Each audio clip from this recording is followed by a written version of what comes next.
Sizin üçün. Dünyanı yaxşılıq xilas eləyəcək. Deyir, yaxşılıq elə ki, bağışlanmışlardan olasan. O yaxşılıq ki, bəli, təmənnasız yaxşılıq. O yaxşılıq ki, Allah insana elə bir bəşəriyyətdə elə bir vəzifə verib ki, o vəzifənin tamamən qarşılığını vermək üçün gərək insanlar insanlara yaxşılıq eləsin. Əgər yaxşılıq etmək, Anar müəllim çox gözəl vurğuladı. Əgər bir insan öz qonşusundan nümunə ola bilmirsə, öz evindəki övladından nümunə ola bilmirsə, deməli onun yaxşılığından xəbəri yoxdur. Amma yaxşılıq etməsi üçün birinci ailədə o yaxşılığı bacarmaq lazımdır. Birinci yaxşılıq öz həyat yoldaşınadır. Çünki insan öz həyat yoldaşı, heç uşaq yoxdur, birinci həyat yoldaşıdır.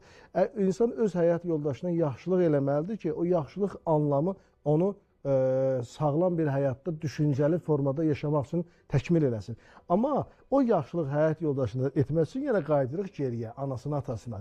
Çox gözəl vurğuladı ki, Anar müəllim, bunlar hamısı silsilər, zəncirvaridir. Mütləq şəkildə bu yaxşılığın qaydasını bilməsən, yaxşılıq eləyə bilməyəcək.